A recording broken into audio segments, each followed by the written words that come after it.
विचार कर रहे हैं हम एक्सरसाइज 3rd ए में।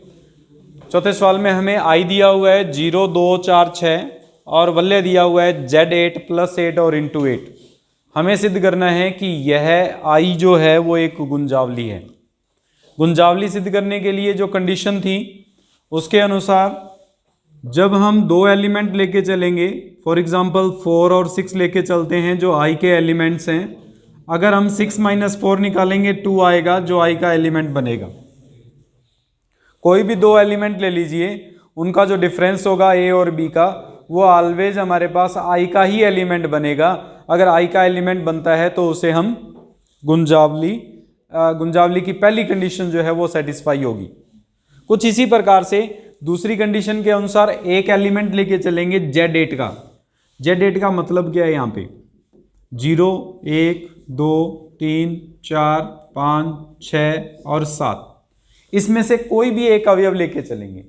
कोई भी एक अवयव, मान लो 5 ले लेते हैं, इसका एक अवयव लेके चलेंगे, इसका एक अवयव कोई भी लिया जा सकता है, आप चाहे 4 ले लीजिए चाहे 6 ले लीजिए। मान लो मैं 4 ले लेता हूं जो हमारे पास बिलोंग करता है आई से। हमें चेक करना है क्या इस 5 का गुना 8 आधार पर 4 करेंगे तो जो रिजल्ट आएगा वो आई से संबंधित है या नहीं। अगर आई से संबंधित आता है तो ये गुंजावली है, अन्यथा ये गुंजावली नहीं है।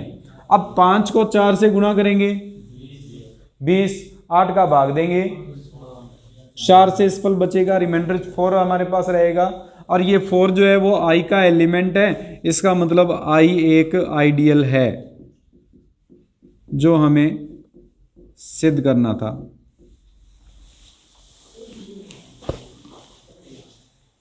इसके अंदर हमें ये दिया हुआ है कि S एक मैट्रिक्स के का सेट है 0, 0, AB। ये S जो है वो R का सबसेट है, जहां R जो है वो एक 2x2 ऑर्डर की मैट्रिक्स है। 2x2 ऑर्डर की मैट्रिक्स का मतलब इसमें कोई भी 2x2 के एलिमेंट्स बन सकते हैं, 1, 2, 3, 4 कुछ भी आ सकता है। तो 2x2 की एक मैट्रिक्स है। हमें यह सिद्ध करना है इसमें कि S जो है वो गुंजावली में वाम गुंजावली तो है, लेफ्ट आइडियल तो है, बट राइट आइडियल नहीं है।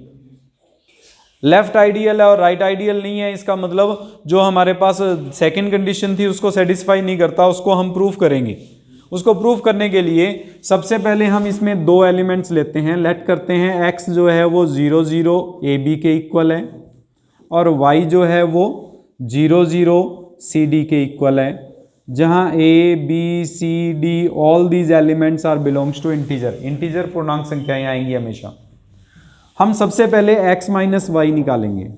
x - y निकालेंगे तो 0, 0 A - C B - D बनेगा।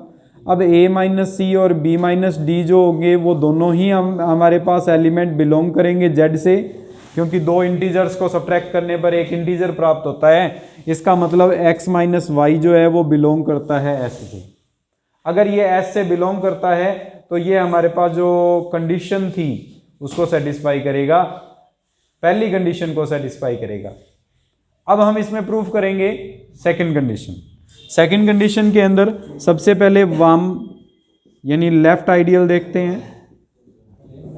लेफ्ट आइडियल की डेफिनेशन थी एक एलिमेंट R का लेके चलेंगे। एक एलिमेंट R का माना कैपिटल A इक्वल्स टू, यहां पे हम ले लेते हैं कोई भी एक R का सेट। R का सेट कौन सा डिफाइन करें, PQRS ले लिया हमने, और एक एलिमेंट ले लेते हैं 0, 0 AB। A का x से मल्टीप्लाई करेंगे, A का x से मल्टीप्लाई करेंगे, फर्स्ट रो का फर्स्ट कॉलम से मल्टीप्लाई होगा 0, फर्स्ट रो का सेकंड कॉलम से PA + QB, सेकंड रो का फर्स्ट कॉलम से, और फिर AR + BS। अब ये तो 0, 0 बन ही रहा है, और ये जो एलिमेंट है क्योंकि ये सभी पूर्णांक हैं, ये भी पूर्णांक है, पूर्णांकों को गुणा करके जोड़ते हैं तो हमेशा एक पूर्णांक संख्या ही बनेगी। इसका मतलब ये भी इंटीजर ही बनेंगे। अगर ये दोनों इंटीजर बनेंगे तो ये जो डेफिनेशन थी यानी फर्स्ट कॉलम 0, 0 और सेकंड कॉलम में इंटीजर, वो S के एलिमेंट्स थे। इसका मतलब ये S का एलिमेंट डिफाइंड हो रहा है, वाम गुंजावली है। दक्षिण गुंजावली राइट आइडियल। राइट आइडियल के अंदर हमने क्या डिफाइन करना है, इसमें x को a से मल्टीप्लाई करना है। x को a से मल्टीप्लाई करेंगे, 0 0 a b का मल्टीप्लाई होगा हमारे पास p q r s से। अगर मल्टीप्लाई करते हैं फर्स्ट कॉलम का इससे मल्टीप्लाई, ये बन जाएगा a r, first column row का सेकंड कॉलम से a s, फर्स्ट रो का इसका b r और फिर b s। अगर इसमें चेक करें तो क्या फर्स्ट कॉलम 0 0 बन रहा है? नहीं बन रहा। और सेकंड कॉलम में तो इंटीजर आ रहे हैं लेकिन फर्स्ट कॉलम 0 0 नहीं बन रहा। एस में जो अभी एलिमेंट आ रहे हैं उसमें फर्स्ट कॉलम 0 0 बनना चाहिए था, लेकिन यहाँ 0 0 नहीं आ रहा है। अगर नहीं आ रहा तो इसका मतलब ये बिलोंग नहीं करता एस से, यानी ये दक्षिण गुंजावली नहीं है, राइट आइडियल नहीं है। ये हमारे पास इसमें प्रूफ करना। इसमें हम कर रहे हैं 10वां सवाल। 7वां सवाल आप करके देख लेना, जो सवाल करवाए गए हैं उसमें 6ठा 7वां वो सवाल आप करके देख लेंगे। 8वां एक एग्ज़ाम थ्योरम करवाई गई है और 9वें में एक उदाहरण देने हैं। 2 उदाहरण देते हुए आप 2 गुंजावलियों का संग एक गुंजावली होना आवश्यक नहीं है उसको सिद्ध कर सकते हैं। मैं 10वां क्वेश्चन करवा रहा हूं जिसमें यह दिया हुआ है कि ए वलय आर के गुंजावली है, यानी एक आइडियल है और ए आर के बराबर नहीं है, A is not equals to R. हमें ये प्रूफ करना है कि अगर ई का मतलब है तत्समक, ये मल्टीप्लिकेशन के लिए तत्समक है। मल्टीप्लिकेशन का आइडेंटिटी या सेकंड ऑपरेशन जो है उसकी आइडेंटिटी है। अगर ई आर का एलिमेंट है तो ई जो है वो ए का एलिमेंट नहीं होगा, ये हमें प्रूफ करना है।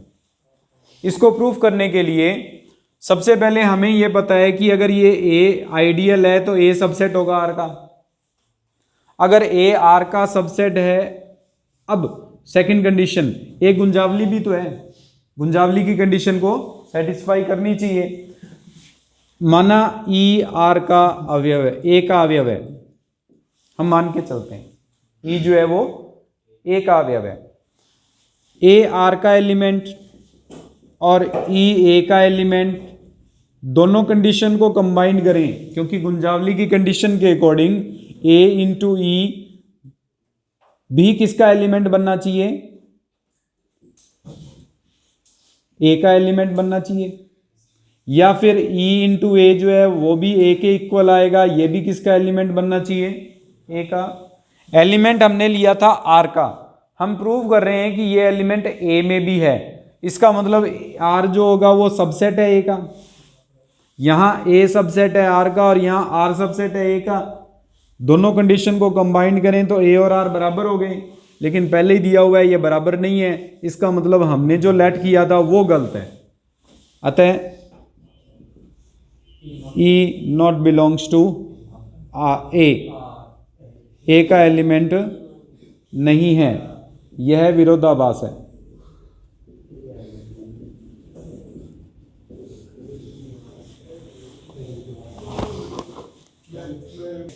विभाग वलय क्वोशिएंट रिंग के बारे में बात कर रहे हैं। हम इसको पहले भी परिभाषित कर चुके हैं। जो उपवलय वाला टॉपिक था, सब रिंग था, उसके अंदर क्वोशिएंट रिंग के बारे में हमने डिफाइन किया था, इसकी थ्योरम भी की थी। हमने ये प्रूफ किया था कि आर अपॉन आई जो होता है वो एक वलय होता है। उसमें क्वोशिएंट रिंग को आर अपॉन आई प्लस और इनटू के लिए वलय को डिफाइन करता है। इसी वलय को हम विभाग वलय या क्वोशिएंट रिंग कहते हैं। इसमें आर अपॉन आई का जो एलिमेंट होगा वो हमेशा आई प्लस ए की फॉर्म में लिखा जाएगा, जिसमें ए जो होगा वो आर का एलिमेंट होगा और आई हमारे पास कोई भी एक सबसेट होता है। यहाँ पर हमारे पास ये कंडीशन अप्लाई होती है कि ए आई प्लस ए में अगर आई प्लस बी ऐड किया जाएगा तो रिजल्ट जो होगा वो आई प्लस ए प्लस बी बनेगा, और आई प्लस ए को अगर आई प्लस बी से मल्टीप्लाई किया जाएगा तो ये इक्वल होगा आई प्लस ए बी की। यानी अगर i प्लस ए और i प्लस बी को जोड़ा जाता है तो a प्लस बी जुड़ जाएगा i प्लस के साथ में, और i प्लस ए को i प्लस बी से मल्टीप्लाई किया जाता है तो i प्लस ए बी के इक्वल आता है, a गुना b हो जाएगा, i एज इट इज रह जाता है। ये कंडीशन अप्लाई होती है इसमें एडिशन और मल्टीप्लिकेशन के लिए हमारे पास कंडीशन बनेगी। इसी में हमारे पास एक और कंडीशन अप्लाई होती है कि अगर i प्लस ए और i प्लस बी दो इक्वल आ जाएं तो a माइनस बी जो होता है वो i का एलिमेंट जरूरी है बनना, तभी ये i प्लस ए और i प्लस बी दो एलिमेंट जो होंगे वो इक्वल हो सकते हैं, अदरवाइज ये इक्वल कंडीशन को सेटिस्फाई नहीं करते। अभी दोबारा से हम इसी में थ्योरम प्रूफ करेंगे। इन दो कंडीशंस को अप्लाई करने वाला जो सेट है r अपॉन आई प्लस और इनटू, ये एक रिंग है, ये हमें प्रूफ करना है। इसको रिंग प्रूफ करने के लिए, वल्य सिद्ध करने के लिए वापस से वही कंडीशंस। पहली condition r upon I plus के लिए आबेली ग्रुप, r इंटू के r अपॉन आई इंटू के लिए साचर्यता, फिर बंटनता। ये तीन नियम जो थे, यानी कुल मिला के 4 और 2 6 नियम हैं, उनको हमें सिद्ध करना है जिस पर आधारित हमारी थ्योरम है।